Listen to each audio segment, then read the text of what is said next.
mensuration से कोई chapter 12 तने चैप्टर 12 की एक्सरसाइज 12.4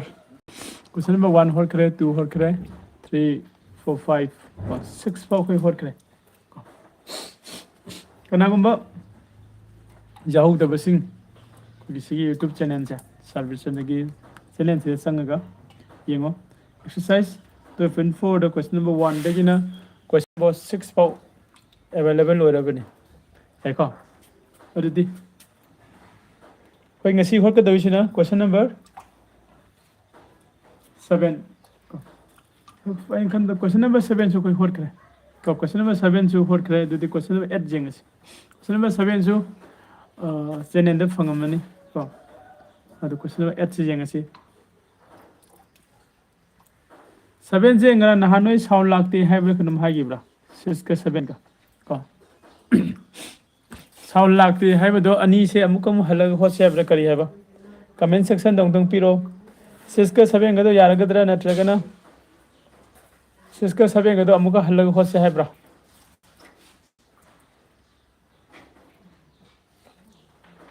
अमुका हलग होलसी का ओके क्वेश्चन नंबर 6 से हन होलसी दे क्वेश्चन नंबर 6 है जे कइनो a circus tent is the shape of cylinder of diameter 24 meter and the height is 4 meter surmounted by a cone circus tent am leire haiba circus tent se sigi magi shape se cylinder gi mong dani haiba cylinder gi mong de leiriba circus gi tent se sigi magi diameter sina 24 meter oiba aduga magi height na 4 meter oiba aduga surmounted means mathakta akoi kupsil lakpa sai sisina by cone amana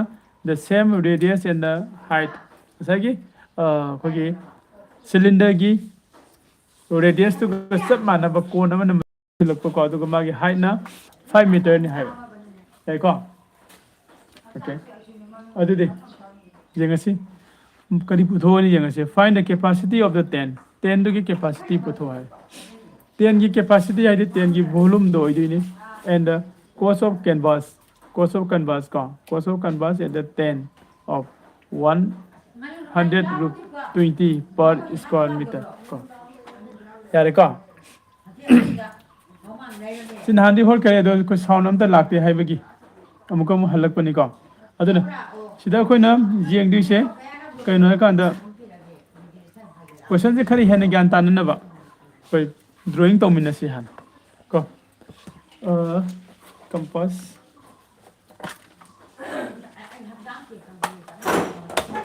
drawing तो उसी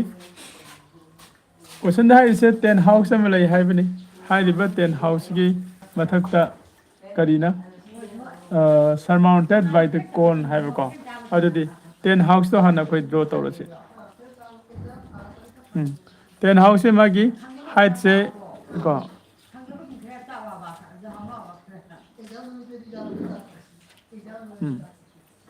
4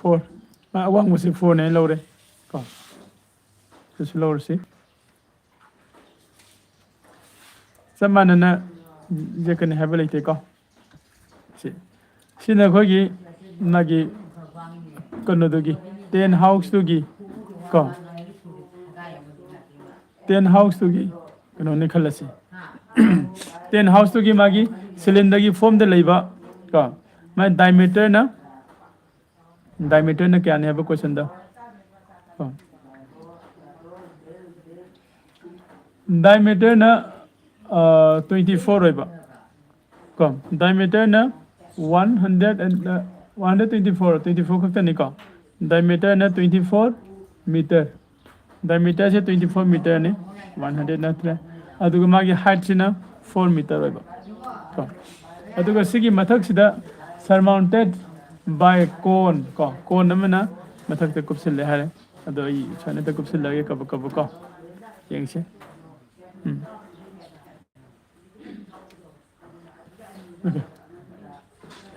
अदुगा सिगी कोन से सिगी height सिना pyramid से क्या ने बा 5 metre height हाइरगदी सिओइदिनी को 5 सिना height सिना 5 metre 5 metre यानी कौन कोई क्वेश्चन से ज्ञान तारे ने लोगे क्वेश्चन सीधा है इसे 10 हाउस में ले रहे सर्कल्स की 10 हाउस हाई रिवर 10 हाउस है सिस्टम मागी हाइट से ना 4 मीटर ने मागी डायमीटर ना 24 मीटर ने हाइबन को अदुग अमना अतोपा मना हाई रिवर 10 हाउस की मथकता को कनो मना कुपसिल हारे कोगी से कोन मना को कोन की रेडियस ना ngасagi kom cylinder dugi radius tu ga samana haiba duga magi height na 5 meter ni haiba adu oragadi 10 house dugi ko circus ki 10 dugi magi capacity puthu aduga plus canvas dimensions sigi akoi bagi magi total surface area se siga puthu haiba ade ko adu de ठीक है Question number 6. Question number 6. Go. Question number 6 name what we say?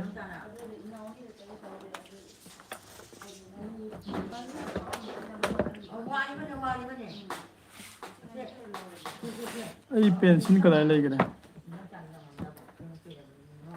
चलो okay solution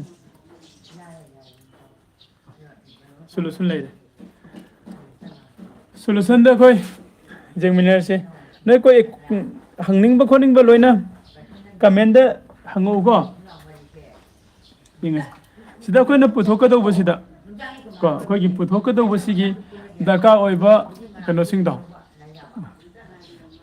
दका ओइबा संग दो ब material सिंग दो कोई हान जेंग मसि को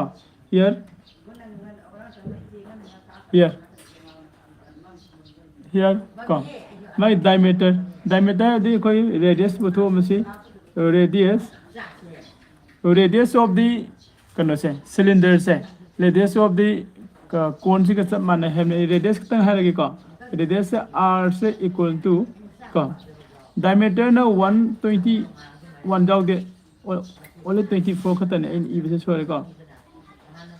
radius 20 ka 24 by 2 से रेडियस था तो कहीं ना 24 से डायमीटर में भी कम और क्या था ने 12 कम मीटर इतने रेडियस वाले अदुगा नेक्स्ट तक ना height HEI is the height of kana the cylinder height of the cylinder equal to height of the cylinder is na 4 meter वाले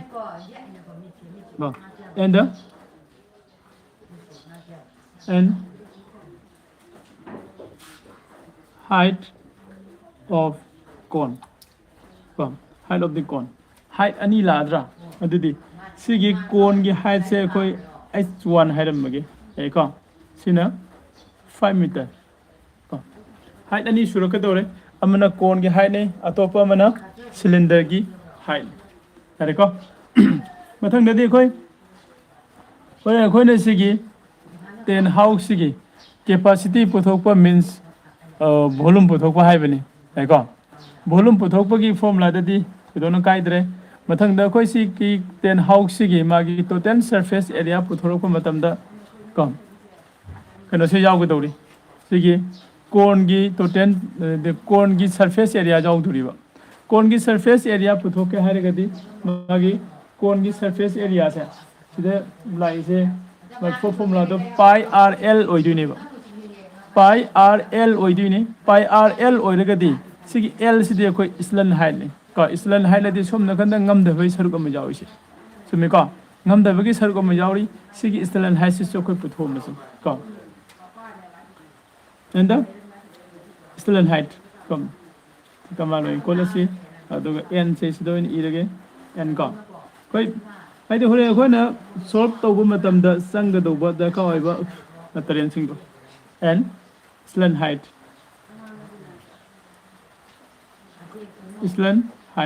EI is the island height क्या को island height city equal to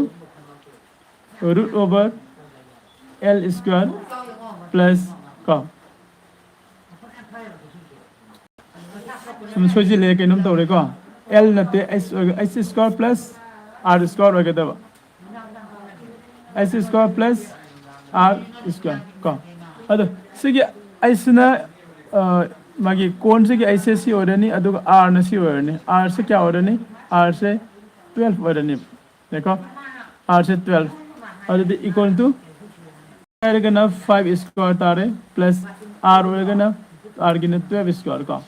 adu the ani so ren pencil la kanda 25 plus 12 ki di 144 ko kilai lan adu equal to pencil la kya tare ni sidi 1 root over 169 so in tabra so me ko ai badi root over 13 square 169 है बदी 13 की square है बदी तो अदे equal to 13 centimetre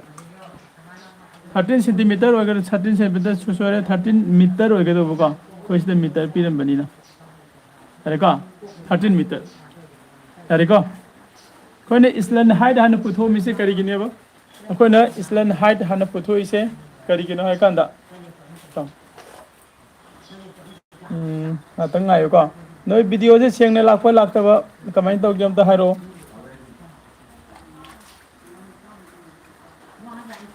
यो सेंगने लाखत्रे को सु हारोस को बैकग्राउंड में हम लांग को सु अदम हारो को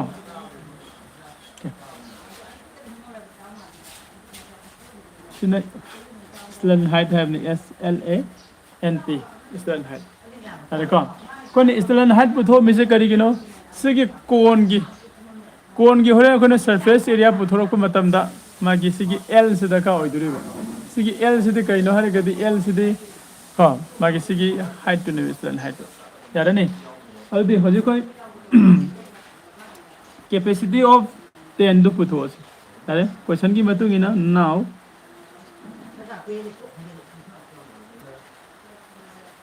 the capacity of capacity of 10 से equal to volume of the 10 के मानना दुइन capacity of 10 है वैसे कोई ना volume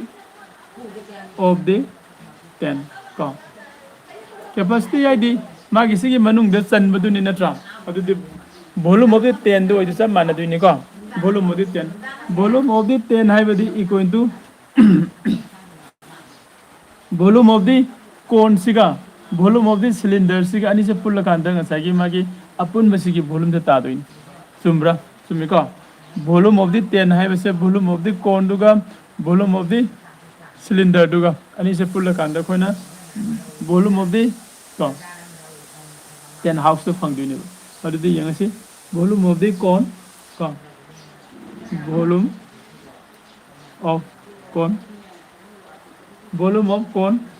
plus का volume of cylinder volume of 10 and the volume of cylinder अरे volume of the 10 से volume of the cone plus volume of the cylinder अनि इसी का माना नहीं है को अदुदि equal to volume of the cone की फॉर्मूला दे cone की volume फॉर्मूला दे क्या नो 1/3 का पाई r square h का प्लस लाने वॉल्यूम ऑफ द सिलेंडर दी पाई r स्क्वायर h का हाई रिवर्स के h अनि सी मरक सिदा ngसा को h1 लोग से करम बनो हाइट ऑफ द कोन का कोन की हाइट से कोन h1 लोगी यानी का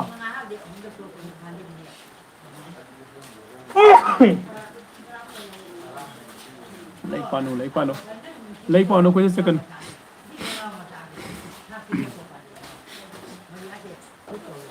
लोग तुंगे हाथी का निकले सी ले अदुदि इक्वल टू 1/3 को कोई सिदगी कना कमन लोबो याब है जो कोई जंग थोपो याय को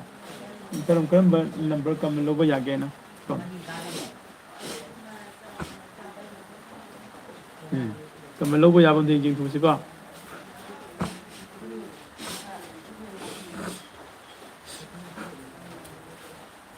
कमन फैक्टर यंगसे फर्स्ट टर्म से द पाई r स्क्वायर जावे second term da chu pi r square jawi hariba pi r square ani se ai kam lok tho ke pi r square ko male 1 by 3 pi r square lok tho ka di h1 plus ko pi r square lok tho ka di kana nang haure si di h ka nang haure sumni ko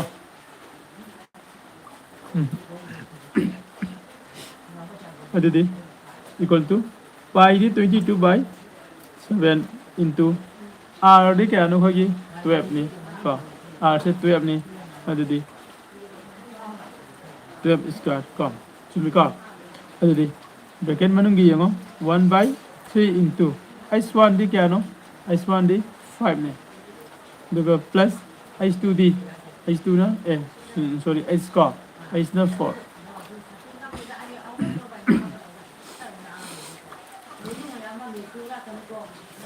okay equal to sida 22 by 7 se le into 144 se le 144 similar देखो अभी मतुंग दा सी 5 से 3 की मथक ते लेबनी नत्रा को अदि कोन सना 1 by 3 into h1 highway की मोहत 5 by 3 नि इदसु याय तो अदि सी एलसीएम लोक्सन सी एलसीएम लोक्सन मतम दा मखादा 3 लेदनी को 3 से 3 ने डिवाइड तौरे 1 फंगे 1 into 5 ते 5 फंगनी प्लस 1 की मखादा 4 की मखादा 1 ले 1 and 3 divide out 3 later 3 4 is 12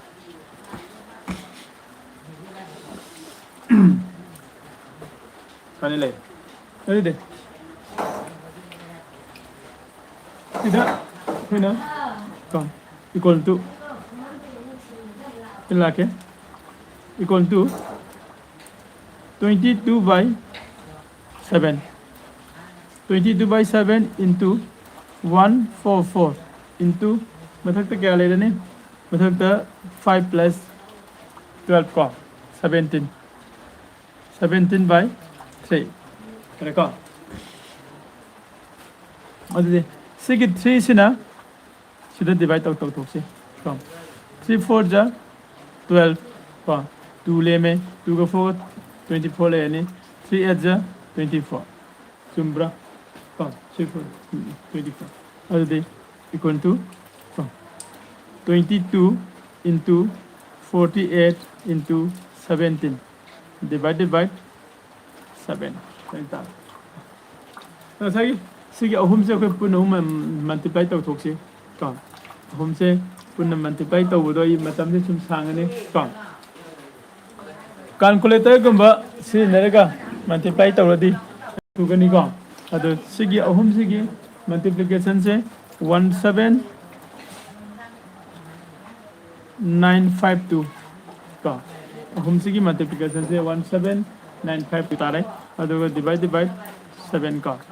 अदो इक्वल टू 7 नसीदा डिवाइड आउट हो 7 नसीदा डिवाइड आउट हो सिका भाई डायरेक्ट तो 17952 सीधा 7 ने डिवाइड आउट हो 7 2 जा 14 कम 3 9 ले रहे कम 7 5 जा 35 चुम्ब्रा 4 5 ले रहे कम अदुम मतुंग दा 7 6 जा 42 कम 3 ले में अदुगा 2 मु पुधरे कम 32 ले रहे चुम्बी कम अदुदे 7 4 जा 20 के 8 कोले में कम 0 पुधरे 7 5 जा 35 5 ले में 0 पुधरे 7 7 जा 49 देखो इसलिए क्या था रे किधर 2 5 कम 6 4 dot 5 7 कहीं ना कहीं पुतो इसे वॉल्यूम न था वॉल्यूम पुतो बोले कदी unit to the cube car यारे को अदुदे सिदा को ये वॉल्यूम पुथोकबा आइदि मागी कैपेसिटी दो को मागी कैपेसिटी पुथोकबा स्वाइदे लोसिले अदुगा अबदे जेंगो सिनजिन गायगा सु सिनजिलो अदुगा मथंग क्वेश्चन नंबर 7 अमुक होय मिलसे देखो ए sorry sida hoje kano khata puthok putang ai my capacity aduga surface area su putho hai ri sumi ko surface area su putho hai bane adu surface area do koi sida putho continue to bane question number agi question number 6 si continue ne ko surface area कोई surface area पुथो क्या हारे गदी को मागी सगी सिगी 10 house है सिगी 10 house की पूल अप surface area total surface area पुथो क्या हारे गदी सिगी कनो से में ले रे सिलेंडर की कप सरफेस एरिया दुगा प्लस सिगे कोन की कप सरफेस एरिया दुगा अनि दो पुंदुइने है को से ला total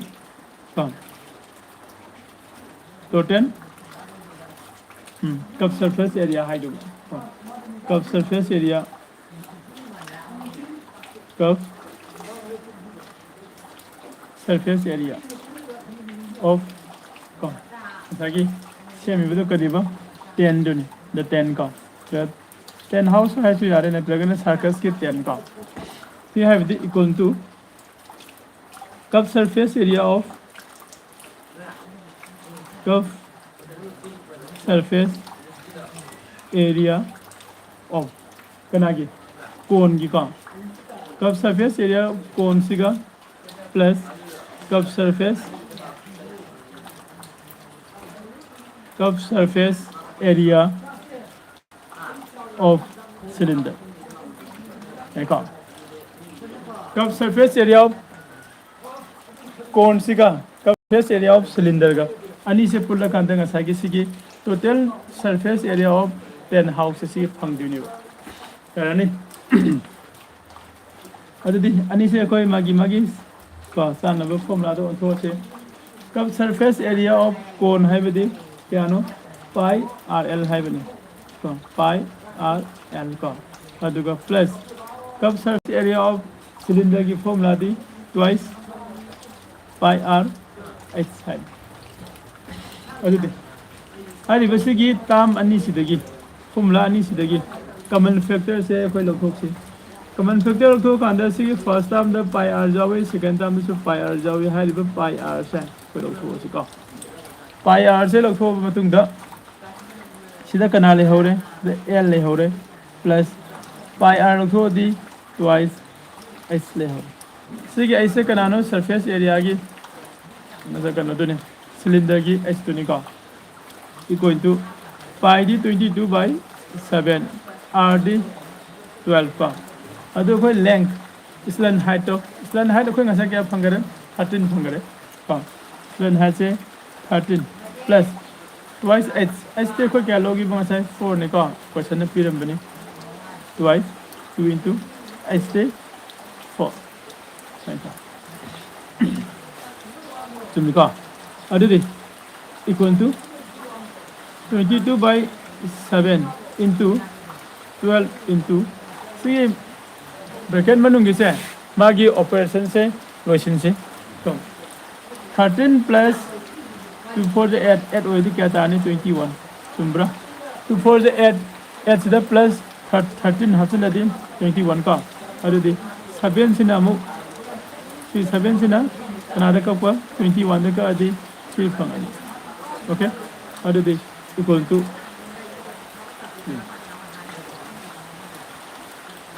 22 into 12 3 जा क्या ना 12 3 24 12 3 जा 30 का 6 का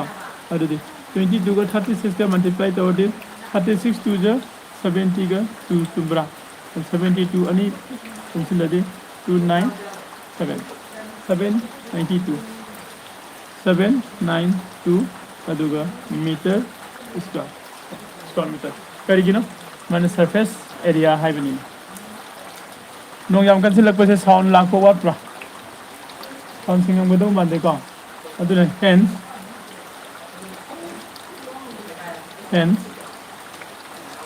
the cost of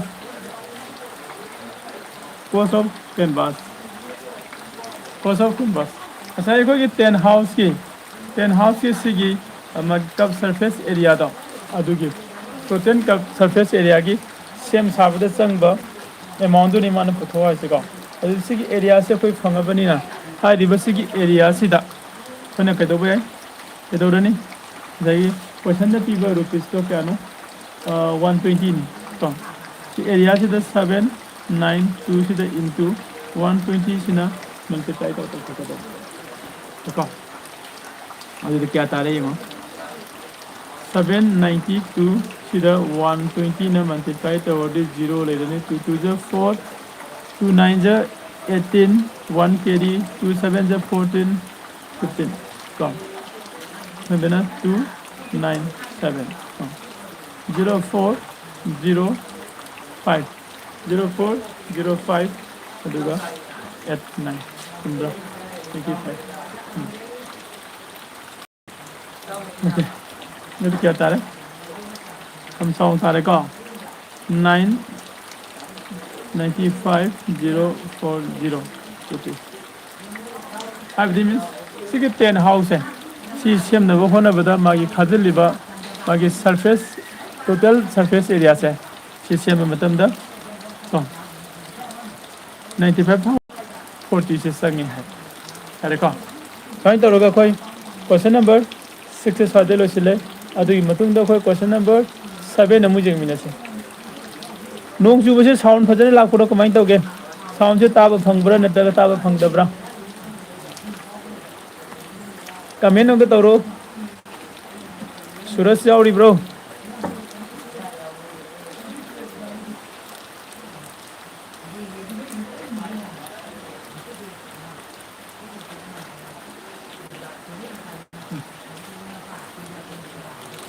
market stall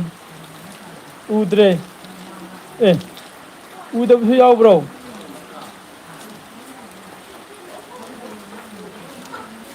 sound the lakh bro outside कहीं जाओ रे आउटसाइड ऐसे नहीं करी नो आई ज्ञान ताते नॉर्मल ओके साउंड दम नॉर्मल हो ये बुको अदुदे कैसे काय दे नत्रा अदुदे कोई क्वेश्चन नंबर 7 नमु होसे याई को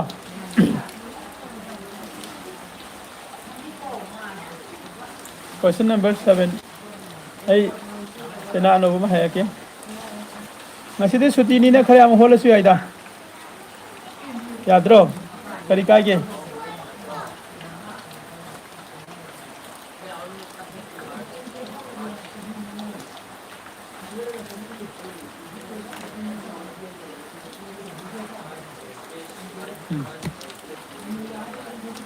क्वेश्चन नंबर 7 द करी है रूम पामिनर से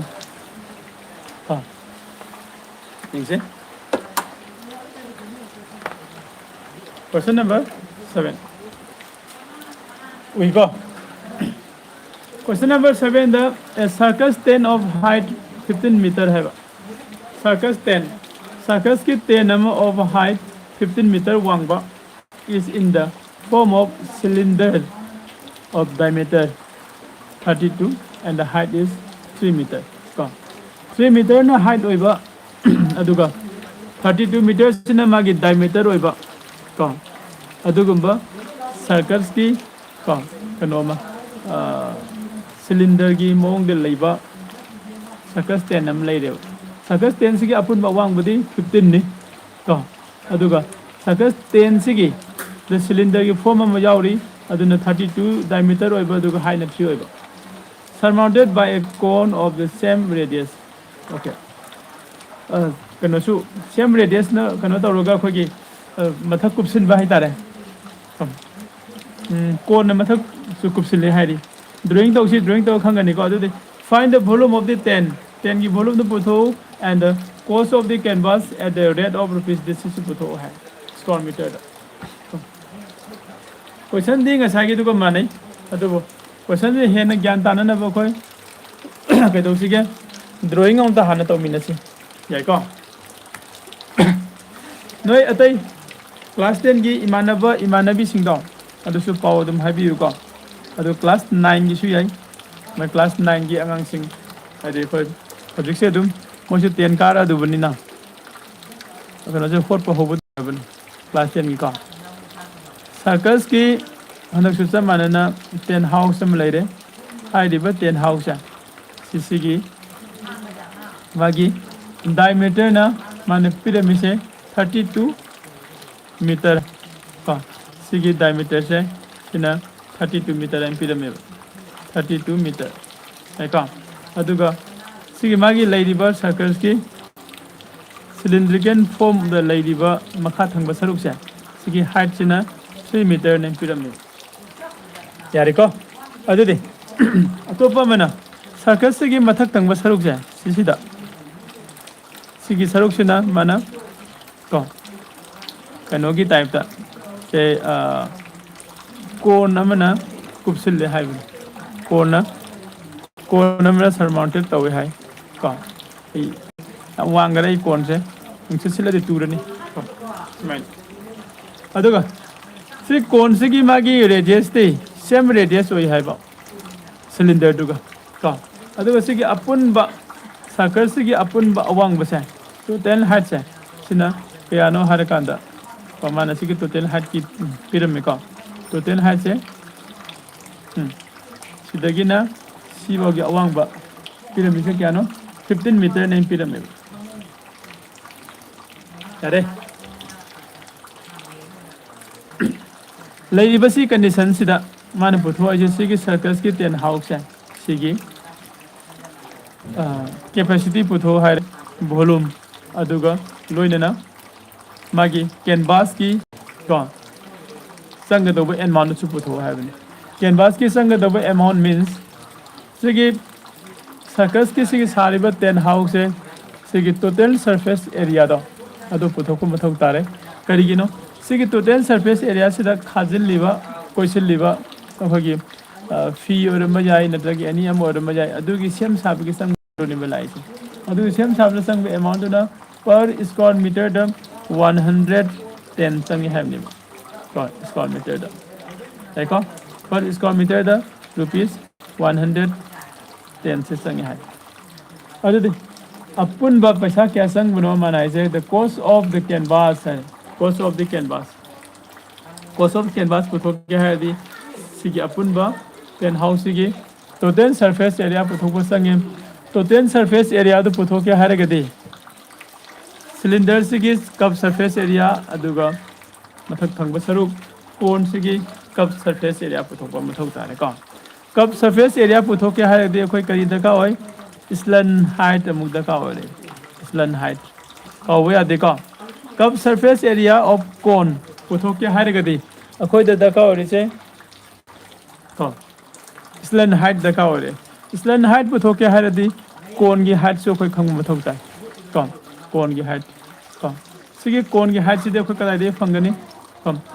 सिलिंडर की अवांग से क्या नो 3 मीटर नि अदुदी 15 दगी 3 खाइदोगा सिगी अवांग से फंगनी क्या फंगनी 12 मीटर फंगनी को अदु कोन सिगी रेडियस तो कोई दगा होय और सिलिंडर की रेडियस का सेम मानदुनी अदुदी सिगी 32 सिदा 2 ने डिवाइड तौरकांदा सि क्या फंगनी 16 मीटर फंगनी को हाइरिबा सिगी साइड अनि से फंगगदी को हाइपोटेनस ओरिबा ngसागी स्लन हाइट से कोई याम लाइन पुथोको यारनी यारे को अदुना सॉल्व तौबा हौद्रिङै ममांगदा अइना नखोयदा अमुक मु हन्ना खंगनिङिसे हाइरिबा सिगुम्बा खोगी स्टेटमेंट क्वेश्चन जा सि लागदी स्टेटमेंट क्वेश्चन सिदा क्वेश्चन दा हाइरिसे करिनो हाइसे कोई हाना फजना खंगबा मथौ ताय अदुई मतुंगदा अइना पुथोकदौरिसे करिनो हाइबदुसु मथौ ताय अइना पुथोकपदा संगदौरिबा मटेरियल कंपोनेंट सिंगदो मटेरियल सुबजा कंपोनेंट्स हाइबा याय संगदौरिबा सिंगदो अदु पुथोंना बाहाना होनरंबा अदु लोइना पुथोगा लेरगदी एनी टाइम दा खोइना जगी को सॉल्व तौबा ngमनिबको अदु येंगसि फाइदुगा सब मानना Question number 7. Solution. Question number 7. Solution. देखो solution is here height of the cylinder है लो cylinder की height CIGST height of cylinder height of the cylinder इद्रिंग ऐसी कोई न खंगा तो उसे height से अनी शुभ्रा श्री कोन की height अमसुल लाकर दौरी cylinder की height अमसुल लाकर दौरी अरे देख cylinder की height से ना S1 है ना हवा उड़गे देखो S1 अदुगा S1 से इक्वल टू 3 मीटर का माना को अदुई मथंग दा को रेडियस को रेडियस को ऑफ सिलेंडर दुम है जारे सिलेंडर की रेडियस को रेडियस सब माना दिसने को अदुदी अनिमक सब माना बनी ना कमल लोइनम रेडियस ऑफ सिलेंडर नतगा रेडियस ऑफ कोन है रगे जस्ट रेडियस खतंग है रगे रेडियस से r को r से इक्वल टू 32 से ना डायमीटर 32 दा कोई ना को 2 ने डिवाइड तौरगदी मागी रेडियस तो फंगदुने दुदी 16 मीटर से कोन गिसु अदुगा कनो गिसु अनिमकी रेडियस में फंग अरे को अदुई मतुंग न कना वाले कोई पुथोका दबा हाइट अम वाले करम height no height of cone की हाइट अम वाले कोन की हाइट सिदी h1 ऑर्गेनिज्म h2 हेलसी अरे को कोन की हाइट पुथोके आदि टोटल हाइट टोटल हाइट सिदगी 15 दगी माइनस सिलेंडर की हाइट लौथोगा कोइना कोन की हाइट तो फंगन 12 मीटर अरे को इरोय लोइबदा फाइदगी अरोइबदा हजे कोइन वाल से कइनो को एंड फॉरेन surface area of cone पुथोकदा स्लन हाइट द का ओय को मसे कोइ काव यादे को स्लन हाइट पुथोके हाइरदी equal to root over r square plus s square से ताई माय फॉर्मूला को root over r square plus s square है को अदुदी सिदी स्लन हाइट से इक्वल टू स्लन हाइट से l ने रिप्रेजेंट तौबनी को सिदा कोन इबा मतम दा l हसन बिरम बयाय खंगननबा स्लन हाइट से l ने रिप्रेजेंट तौई दुसानी सिन r ना 16 स्क्वायर ने प्लस s ना क्या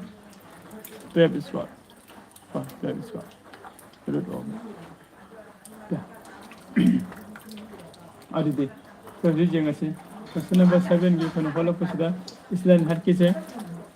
12 की स्क्वायर ना 144 तारे 16 की स्क्वायर दे को 256 तारे प्लस 12 स्क्वायर ना 144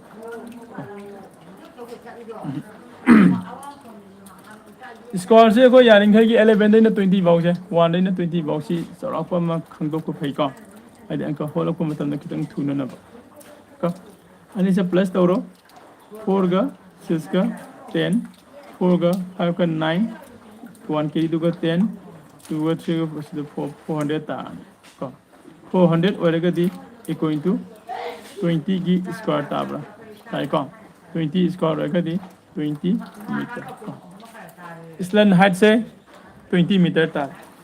है को देखो स्लन हाइट 20 मीटर फंगल अदो इतादी कोई दा पुथो है बदा का वॉल्यूम ऑफ द 10 द हन जेंग को volume of the 10 now volume of 10 volume of 10 से इक्वल टू कना का माने दिनो वॉल्यूम ऑफ द कोन का वॉल्यूम ऑफ कोन सिगा प्लस वॉल्यूम ऑफ कोन सिगा वॉल्यूम ऑफ सिकना वॉल्यूम ऑफ कोन सिगा प्लस वॉल्यूम ऑफ सिलेंडर का वॉल्यूम ऑफ कोन का वॉल्यूम ऑफ सिलेंडर का अनि से माना रे यार को अदे equal to volume of cone की फॉर्मूला दी 1/3 पाई r स्क्वायर इसने को 1/3 pi r square sorry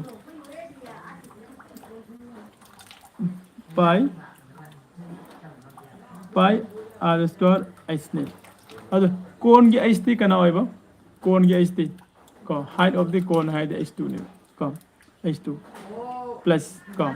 volume of cylinder की फॉर्मूला दी पाई r स्क्वायर h5 दीदी सिगी सिलेंडर की हाइट दी एन सिदा h1 आइन लौरम देखो हाई रिवर्स की ताम मनी सिदगी कोई कॉमन फैक्टर हम लोग थोक्सी देखो ताम मनी सिदगी कोई कॉमन फैक्टर लोग थोक्सी को और सिदा पाई r स्क्वायर ले रहे सिदा जो पाई r स्क्वायर ले हाई रिवर्स पाई r स्क्वायर नी से कोई लोग थोक्सी को पाई r square pi r square तो कदी 1/3 h2 ले हो रहा 1/3 h2 plus pi r square तो कदी h1 ले हो देखो अदि इक्वल टू पाई दी 22/7 into r स्क्वायर दी r दी कोई r दी क्या नो 16 निका 16 स्क्वायर ता 16 स्क्वायर देखो अदि h दी क्या नो h2 h2 सिदी कोई हाइट ऑफ द कोन से 12 ने h द 12/3 and e लगे का प्लस h1 दी क्या h1 दी 3 मीटर का पॉइंट अदि सिगी 3 से ने सिगी 12 से का दी क्या तारे 4 ताने ने ट्रा नदि इक्वल टू 22/7 into का 16 स्क्वायर दी कोई क्या तागे 2 5 6 तारे तो अदु into अनि से प्लस तो दी 7 ताबरा 3 plus 4 दी 7 तारे अदु दी 7 का पगनरस देखो ओके अदु दी इक्वल टू 22 का सिगा मल्टीप्लाई तो से क्या ताबे यमो 22 into 2 5 6 का 2 6 ज 12 2 5 ज 10 11 1 carry 2 2 ज 4 5 का 2 6 ज 12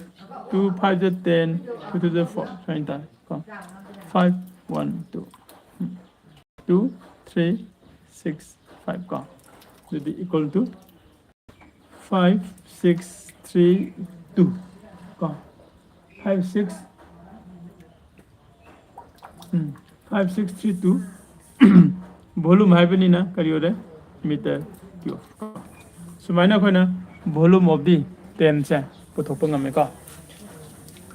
वॉल्यूम ऑफ दी 10 पुथोप नहीं ना मथंग खोना पुथोप cost of the canvas पुथोप दो का cost of the canvas पुथोक्सी सिनगद्रा सिंदरसु यार मनी देखो स्क्रीनशॉट अंक लो सिंगा सिलो सिलो अदुगा होरेन कोन सिन गया है सो यार ब्रो यार देखो okay cost of canvas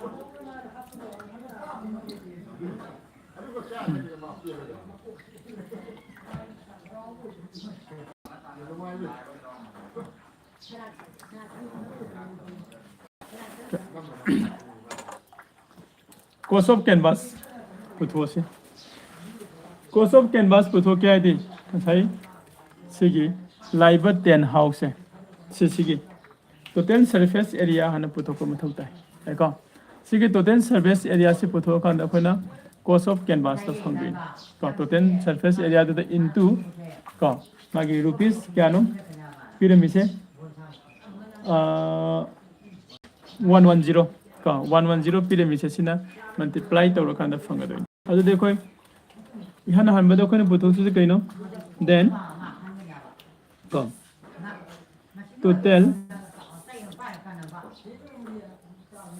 total surface area of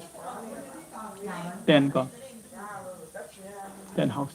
total surface area of 10 house her bar 10 house लोगी total surface area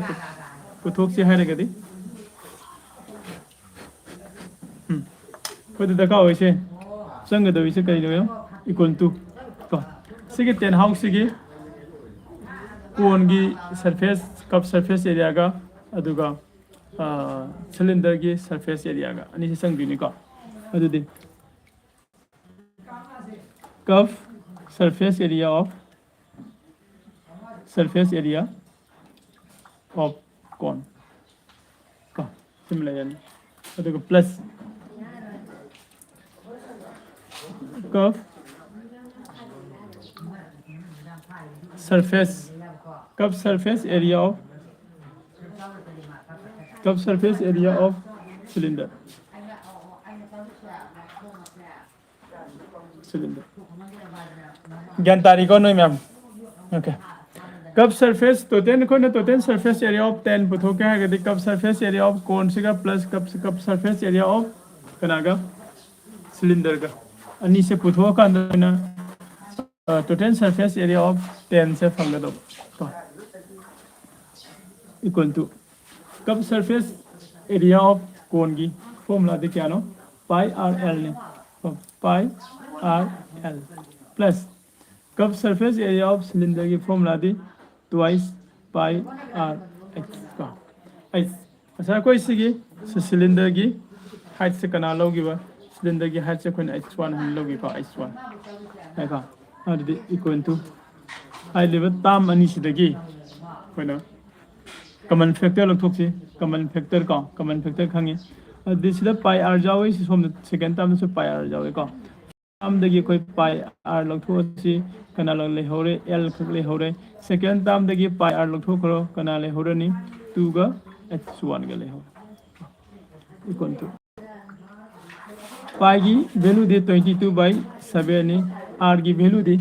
radius तो ऐसा क्या होगी बा radius 16 वगैरह का 16 okay whole into L की value दी सब कहने को धोकर है इसलिए height 20 plus 2h1 का 2 into h1 दी 3 का h1 दी 3 कहीं का अरे दी जेंगे सी equal to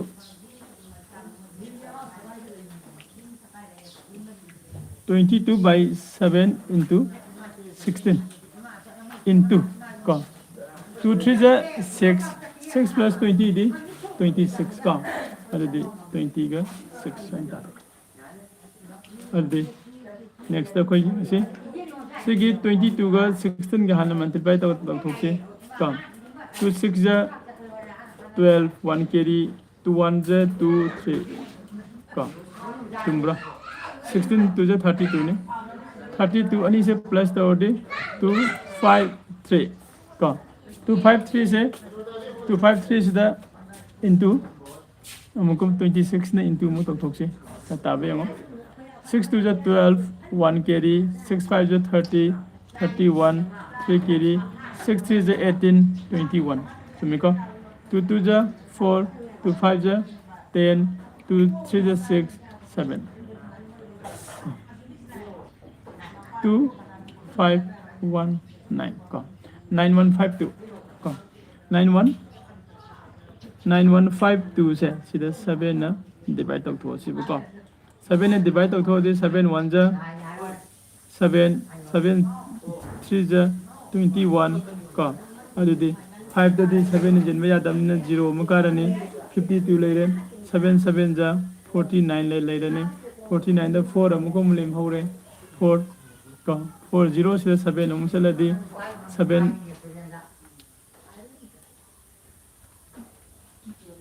सुम्ब्रा अंदर के जिंग चिका ngore sida 7 ne divide tok thoksi 7 1 ja 7 ka 2 1 ka 7 3 ja 21 5 0 पुकारे 2 पुदरे 7 7 40 का 9 क्या ले 3 ले ओके 0 हापे का 7 4 जा 28 2 मूले में अदुगा 7 2 जा का 7 2 जा 14 मथंग 6 लाने 60 ददी 7 8 जा 56 का 6 8 से 1 प्लस लो सीधा हाफ से ददी का 1307 43 सेंटा ने 43 का अददी equal to 1307 43 centimetre square metre square centimetre square खोगी कनो से मीटर निका यूनिट ऑफ मीटर स्क्वायर सिना कोना कैनवास की मागी कम तो 10 सरफेस एरिया तो फंगे तो 10 सरफेस एरिया से फंगबनी ना संग तो बे amount hence the cost of the cost of the cost of canvas cost of canvas equal to 1307.43 into 110 sila ka daw ko adudi nasagi sidamu sorry to sila 1307.43 sida 110 sina multiply tawradi 0 leirani 1 gidi 3 4 7 013 chumika mathangda mu 1307 4 3 enter taika 0 7 1 8 3 4 1 1 2 so okay what did they क्या आता है equal to 143817.30 fine से कहीं ना rupees ने का rupees because when the cost of canvas से put हुए है नहीं और देखो क्वेश्चन नंबर 7 से लो चले क्वेश्चन नंबर 7 से लो रहे बनी ना मखा था बस क्वेश्चन नंबर क्वेश्चन नंबर 8 से कोई होतो से बरा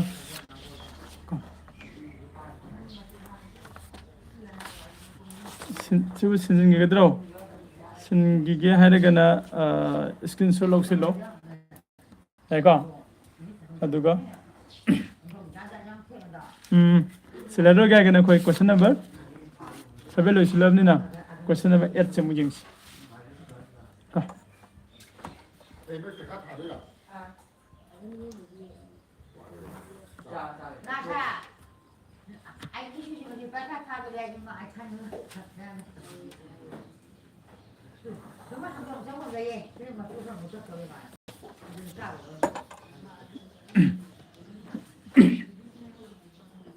Question number 8. Question number 8 chamo jenga si. Question number 8 ta hai a hole is in the form of cylinder of diameter 12 and the height 4 meter ka. Hole में लगे है high वो hole से सिसिगी कनो से my diameter ना 12 ओइबा height ना 4 ओइबा अदुगुम्बा मावोंग the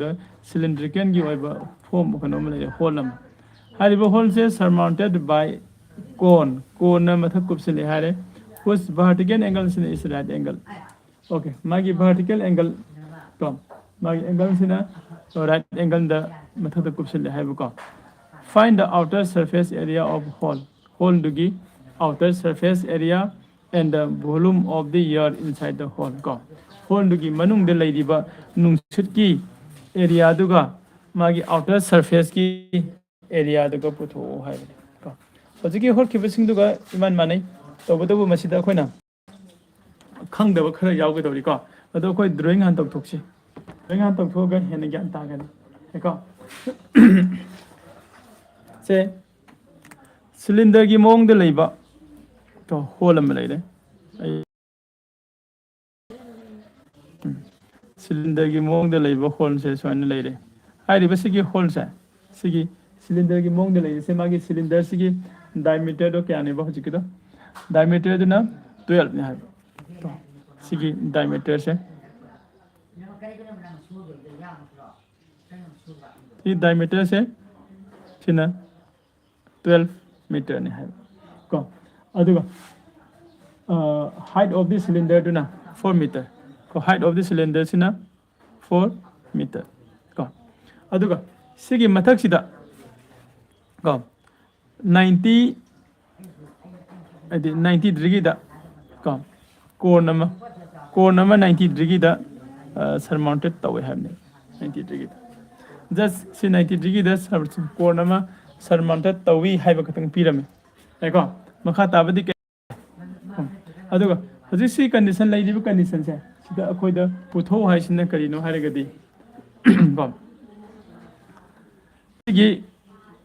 hole masagi hole se sigi volume ma putho hare volume eko aduga sigi total cup surface area ga total surface area ga sisu puto hai total surface area su puto hai aduga magi volume su puto hai adu de ko na volume puto ko da sigi kon gi height se yaubra yawi kon gi height se de koi phangabra phangdri kamai puto kan ko dai ko kon gi height se puto ke har ga di koi se khon da ka si kon gi height se puto ko mathau kon gi height se puto ko mathau puto na bo na bada ko koi कर ममोंग दो पुथो कदा गे HYBE दनि खन खंदिस अजे कोन कोन सि के जे कान the खंगि से just मागे radius खत ने खंगि से को रेडियस तो मान से करी है बस सेम रेडियस है रमे to because surmounted by cone whose vertical angle is a right angle from aduga find the outer surface area okay adudi yengasi sigi hoji ko gi drawing sa si se ina triangle amo oino othoke a b c है ना triangle है को sigi triangle से ले को si triangle से मिला रे अदग दि अमु सागी सिगी को a हरिबा triangle से si से कोइना bisect तौरगा angle a से bisect तौरका अंदा a o हाइबा a o हाइबा कनो में ड्रॉ तौगे है को यार नहीं एंगल ए से बाइसेक्ट तौबा एंगल ए से ngасai क्वेश्चन द पीरियड से क्या नेबा को 90 है ने राइट एंगल ओइबा हाइबदी 90 डिग्री हाइब नेबा 90 डिग्री से तंखाई खाइरगा आइना सिदा कनो में ड्रॉ तौथोएबा ए ओ हाइबा साइड को ओके सी योरगदी मागी सिगी रे डायमंड कनो से डायमीटर से 12 ने हाइब ने रेडियस 6 ओरने को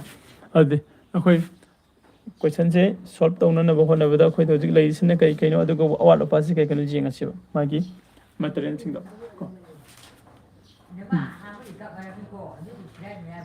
क्वेश्चन नंबर 42 क्या नो क्वेश्चन नंबर F का सॉल्यूशन हो पुथवा से सॉल्यूशन सिदा since angle को BAC angle BAC से equal to 90 में क्वेश्चन पीरम बने 90 और में अदुग एंड अइन सिदा करी तो गिब कंस्ट्रक्शन दा OA से नत्रगन AO हारो AO सिना is com bisector ओइल is bisector of angle A angle A C की बाइसेक्टर और ओ ए सिन है बदी एंगल ए से ए ओ सिना तंखाई खाइदो खरे है बने यारे को तंखाई खाइदो खरगदी देन दु रगदी कदौरनी एंगल 90 और में से A O Cina तंखाई खाइदो खरगदी B A O को एंगल बी ए ओ नत्रगा ओ ए बी को दोइतादी एंगल बी ए ओ से equal to 90 की तंखाई दी 45 डिग्री हो रहे यानिंग ब्रा यानिंग को 90 की तंखाई दी 45 डिग्री हो रहे सिमिलर ओके अदि देन मखा ताबे जेंग देन अदि सिदे जेंगो कोई द राइट एंगल ट्रायंगल न फंगे को सिगी ट्रायंगल सिगी मतुंगिना ए बी की असांग मखोद लेरे अखोना पुथोनिंग से ए ओ के असांग पुथोनिंग बने हाइबदी सिना बेस एंगल ओरगदी ऑपोजिट के असांग मखोद लेरे एडजसेंट के असांग बले तरी को अदि ऑपोजिट के एडजसेंट के मागी ट्रिगोनोमेट्री के रेशियो रिलेशन दो कोई येंगदो बको से सपोज इन से A O by B O हाइरे equal to A O by B O दी कनानो ए ओ सिना एडजसेंट बी ओ सिना को ऑपोजिट नि को अदि एडजसेंट बाय ऑपोजिट हाइरगदी कनागा मानबा एडजसेंट बाय ऑपोजिट हाइरगदी कोन ट्रिगोनोमेट्रिक रेशियो द कोड का माने मागी बेस एंगल दि क्या नो 90 की तंखाई 45 में से पी गिबदो को 45 से ता सि तौरे से कइगिनो ए ओ की असांग पुथोंना बखोना रखो को ए ओ की असांग पुथोंना बखोना रखने इम्प्लाइज दैट को ए ओ की असांग से पुथोक्त्रगदी ꯑꯩꯈꯣꯏꯗ ꯍꯣꯔꯦꯟ ꯏꯁꯂꯟ ꯍꯥꯏꯠꯁꯨ ꯄꯨꯊꯣꯛꯄ ꯌꯥꯔꯣꯏ ꯑꯦ ꯑꯣꯒꯤ ꯑꯁꯥꯡꯕꯁꯤ ꯄꯨꯊꯣꯛꯇ꯭ꯔꯒꯗꯤ ꯑꯩꯈꯣꯏꯗ ꯉꯁꯥꯏꯒꯤ ꯀꯦꯟꯚꯥꯁꯀꯤ ꯑꯦꯔꯤꯌꯥ ꯄꯨꯊꯣꯛꯄꯗ ꯍꯥꯏꯠꯁꯨ ꯌꯥꯔꯣꯏ ꯍꯥꯏꯗꯤ ꯃꯥꯒꯤ ꯚꯣꯂꯨꯝ ꯄꯨꯊꯣꯛꯄ ꯃꯇꯝꯗ ꯀꯣ ꯑꯗꯨꯗꯤ ꯁꯤꯒꯤ ꯀꯩꯅꯣꯁꯤꯒꯤ ꯀꯣꯟꯒꯤ ꯍꯥꯏꯠ ꯄꯨꯊꯣꯛꯅꯕ ꯍꯣꯠꯅꯕꯅꯤꯀꯣ ꯑꯗꯨꯗꯤ ꯀꯣꯠꯅ 45 ꯗꯤꯒ꯭ꯔꯤ ꯑꯣꯏꯕ ꯃꯇꯝꯗ ꯀꯣ ꯀꯣꯠꯅ 45 ꯗꯤꯒ꯭ꯔꯤ ꯑꯣꯏꯕ ꯃꯇꯝꯗ ꯀꯌꯥ ꯑꯣꯏꯒꯦ ꯍꯥꯏꯕꯁꯨ ꯑꯩꯈꯣꯏ ꯈꯪꯕ ꯃꯊꯧ ꯇꯥꯔꯦ ꯀꯣ ꯑꯗꯨꯗꯤ A O divided by B O D 6 का माने का इक्वल टू cot 45 टी 1 टाइम का cot 45 से 1 टाइम और the implies that A O से equal to 6 into 1 है वो 6 मीटर A O के सांग से कोई फंगे 6 मीटर और then अमुक अखोई हल्लगा कना वाली इस्लान हाइट चु पुथो मसी बसिदा इस्लान हाइट उन पुथो से को slant height equal to r square plus h square है को अदि r दी 6 ने h 6 ने को 6 स्क्वायर प्लस 6 स्क्वायर है बदी equal to 36 plus 36 ने का इसे ले रहे अदुदी root 70 का 2 है बने root 72 दी क्या ताने हाँ equal to root over 72 है बदे कोई 6 into 2 है ना पुथोपो याबरा याई अदुदी क्या 6 से मापन थोड़े 6 root 2 तारन को 6 root 2 तार अदुदी equal to 6 into root 2 की वैल्यू से 1.41 टाइम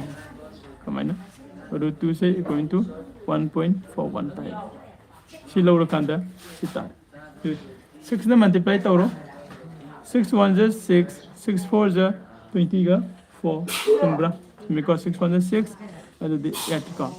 8.46 का अदुगा मीटर से सिना इस्लान हाइट से हाइट तारा सिदा कोई ना रूट 2 की वैल्यू से 1.41 कमाइन तारा इन चीजें से रूट 2 की वैल्यू से 1.41 कमाइन तारा इन कंदा 2 1 lower the 1 1 जा 1 क्या ले रहे 1 मूल्य में का अदुदी 2 ने मल्टीप्लाई तौरे का डॉट न में 0 नहीं पूतरन ओके याब्रा मथंग ददी का 2 2 1 2 जा 2 अदुदी सिदा मन 4 न चले है 4 न का 4 4 जा 16 4 2 जा 8 9 96 4 मूल्य अदुदी अमुक मखादी 0 नहीं महचले सिदा मुक 2 न मल्टीप्लाई जो 2 4 जा 8 2 1 जा 2 का ओके तो 400 नहीं सेंस नहीं का 1 याद रहे का 1 ने जेंगो तो 1 दिस इधर डबल लाख पे यार का 2 8 1 9 ले में इधर क्या ले रहे 1 ले रहे 3 1 चले मैं am मखा मैं am लोड देना ngasa की सिकतंग लो बनी का जो कोने रूट 2 से इक्वल टू 1.41 से का माने हारेगा इस्लान हाइट से सन पुथोय अखोने पुथोकपदा अदु सॉल्व तौना बखोना बदा दका ओरिबा इस्लान हाइट अखोदा लेरे अदुगा मागी कोन की हाइट अखोदा फंग अदुदी कोई सॉल्व तौबदो याम लाइना सॉल्व तौनी नत्रा येंगसी सिमेने लोइसिनसे को सि अंक से लोरगा साइड लोइसिनसे अदो यमते लोइसिना बखोनासे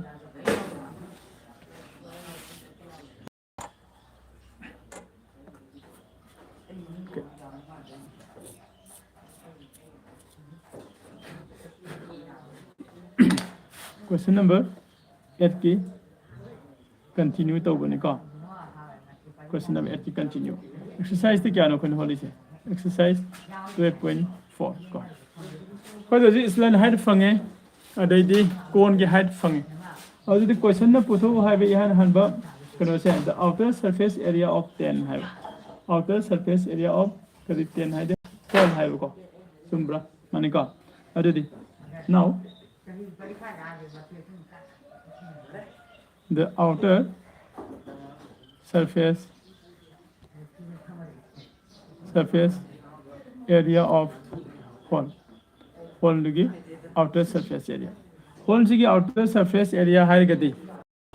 Cone sigi outer surface area tu ne duga cylinder sigi cup surface area tu ne. So oidine ko. Jadi cup surface area of cup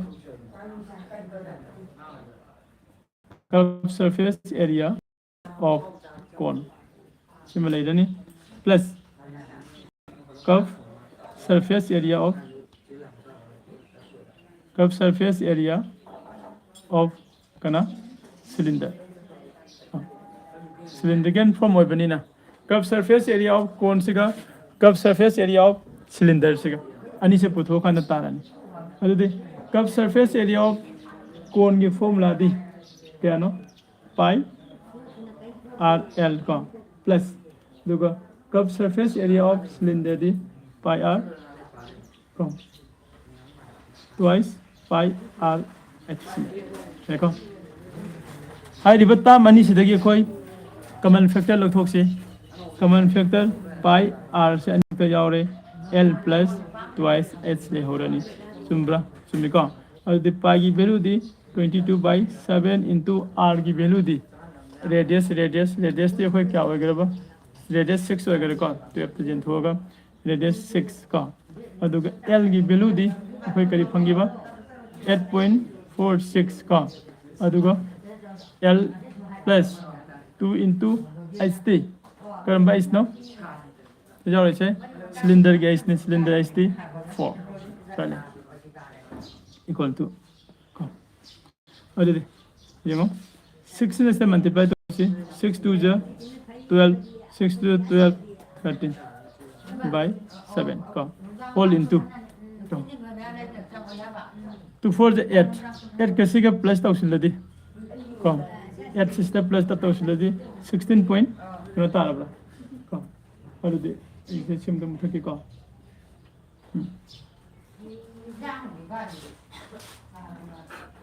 into 2 4 the 8 का 8 plus 8.46 already 16.46 सेंटा अरे को सिबो ले अरे दे सीधा एग्जाम था दिन ने अरे दे हारी अनी से कोई अनी से मल्टीप्लाई तो होगा सिने डिवाइड तो होगा तो बन सुम्ब्रा लगता है सिने डिवाइड तो होती नहीं और 7 ने जिन थोड़ा जेंगो नन्ना ट्रगा हाने इंटू तो सिला हाने इंटू तो सिला सिका 6.46 सिदा 132 सिना मल्टीप्लाई तो हुए 2 6 12 1 carry 2 4 8 9 2 6 12 1 carry 2 1 2 3 3 6 18 1 carry 3 4 12 13 1 carry 3 6 18 का 19 1 carry 3 1 3 4 का 1 6 4 6 1 देखो 2 7 1 carry का 10 12 1 carry 10 17 1 carry अदु 10 11 1 carry 2 चिंता का 2 1 7 2 अदुगा मैक्सिमम प्लेस अनि जावने 1 2 से लान 2 1 7 2 dot 7 2 equal to 2 1 7 2 dot 7 2 divided by 7 sida phanga podo kari hoide no total cup surface area of hole have the outer surface area do hoide ne ko sida mu 7 ne divide out ho che 7 3 ja 21 7 pu dhare ko 7 1 ja 7 chilenga kani 2 mu pu dhare ko 2 pu dhabada divide to ba yadre यादगा दी 0 कारने का अदुगा सिगी dots जो कागरो अदुगा 7 पुधरे को 7 4 जा 28 याद दे क्या तारे 7 3 जा 20 का 1 का 4 पु लेरे 2 मु पुधरो 42 7 6 40 का 2 चुम्ब्रा 3 1 3 1 0 3 6 today 3 1 0.36 का surface area है बनीना मीटर स्क्वायर देखो इन्हें खादों का जिस फायदे सोगी ब्रो सोगी भी माले 7 दे 1 खादों दी 4 लेम्बर और लेम दे 7 दे 1 खादों दी 6 लेम दूनी चुम्ब्रा अदु दी 62 है दी 7 8 जा 50 का 6 का 6 अमुक मूल्यम दो मथंग 7 8 जा लाग दे 39 हो गया तो वो का अदु दी सिदा कोई 39 हो चिना आउटर सरफेस की एरिया तारे होल दी अदु मथंग दो पुथो ऐसे लोय के दो रेको लोय सुवार मनी मथंग दो इरोय लोय के दो पुथो ऐसे कइनो मागी वॉल्यूम ऑफ द होल का volume of the air inside the hole है तो जेंगसे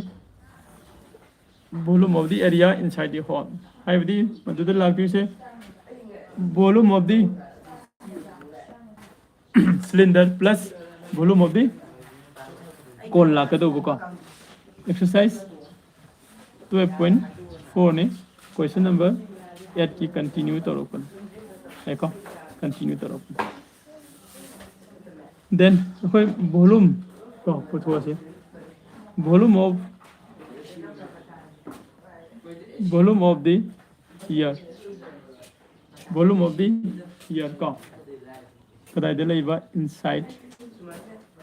the whole volume of the ear inside the whole whole रंग दे लेबा कोई कन्ना दो नुंगसित अदुगी मागी मदु पुथु हैबने को सी हैबदी मींस कनागा माना दुइनो वॉल्यूम ऑफ का होल वॉल्यूम ऑफ होल दुगा माना दुइने चुंद्रा अदुदि वॉल्यूम ऑफ द होल हैबदी equal to volume of cone का volume of cone plus volume of cylinder volume of cone का वॉल्यूम ऑफ सिलेंडर का अन्नी से होई दिने अदुदि equal to volume of cone की फॉर्मूला दी 1/3 पाई r स्क्वायर h ने अदुगा प्लस वॉल्यूम ऑफ सिलेंडर ना पाई r स्क्वायर h का pi r square h सिगे formula अन्नी से सीधा सको की h से कोई डिफाइन तौगिब्रा तौगिदब्रा कावगरे को सिदा लागदोबा h ना कोन की h ने को हाइट टू ने अदुगा h1 हरमगे सिदा लागदोबा h ना सिलेंडर की हाइट टू ने को सिना h2 थमसे एको अतै दिलो ने सुम ब्रेंगो बाय फॉर्मूला से 1/3 pi r square h 1/3 pi r square h1 the pi r square h2 एको अदुदि हारिबा सिगे ताम अनि सिदगी कमन लोइबा फैक्टर सिंग दो खोइ मुलथोक्सी को पाई r स्क्वायर अनि मक कमन लोरे पाई r स्क्वायर लथोखरे सिदना 1/3 इनटू को h1 से लेरे प्लस सिदना ओनली h2 खले होरन एको अदुदि इक्वल टू समलाक्स पाई की वैल्यू दी 22/7 इनटू r की वैल्यू दी रेडियस दी 6 ने 6 स्क्वायर लेने होल इनटू h1 दी h1 से कोई कोन की हाइट क्या नो से फंगई दो 6/3 प्लस h2 दी h2 देखो क्या फंगबा 4 अदुदि इक्वल टू 22/7 इनटू 30 का 6 का अदुगा ब्रैकेट मनंग ददी अनि से कथन ददी 2 तानी 2 प्लस 4 साइन ता इक्वल टू अरिका अदुदि 32 से 22 का मल्टीप्लाई तौथोक्सी 32 2 जा 72 नि 72 का 72 अनि दि 297 साइन ताब्रा 297 का अनि से मल्टीप्लाई तौथो 297 का 792 है 792 by 7 whole into 6 lakh Okay. ꯑꯗꯨꯗꯤ equal to ꯁꯤꯒꯤ 792 ꯁꯤꯗ ꯀꯩꯅꯣꯁꯤꯅ 6 ꯅꯪ into ꯇꯧꯊꯣꯛꯁꯤ 6 into 6 2 자 12 1 carry 6 8 자 6 9 자 54 50 가 5 5 carry 6 7 자 42 40 가 7 47 52 का today 4752 divide 7 का 4752 सीधा कोई 7 ने divide तो 7 ने divide तो 7 7 जा 49 याद रहे कम 7 6 जा 40 का 2 55 अंग ले रहे 7 7 जा 40 का 9 अदुदे 6 ले में 2 मु पुथवे कम 7 8 जा हम 7 8 जा 50 का 6 तारे 6 ले में 0 कम dot 7 8 50 का 6 40 0 कम 7 5 जा 30 का 5 कम ओके अदुदे 5 only में 0 कम मथंग ददी 7 7 जा 40 का 9 लान चुम्ब्रा अदुदे सिगे 7 से इना पॉइंट की मतुंग डिजिट अनि दंग लौगे दी 7 से की 1 प्लस तवरन तो अदुदे last time on the function से 678.86 का वॉल्यूम है बनी ना मागी यूनिट 2 की को क्यूब मीटर क्यूब सने ला सॉइन तो रखो ना क्वेश्चन नंबर 8 फाव बसे कोई ngasi लोसले का अदो होरे नुमिदांग पुंग निपान द मो कोई चैप्टर 2 की को 2.2 दो अदो मो होट से कोई पुन जारो दो का तै इमानबा सिंग दसु पाव पिबिरो असि दि लोसले से का इशू स्कूल नमुंग चलोगी okay bye have a great day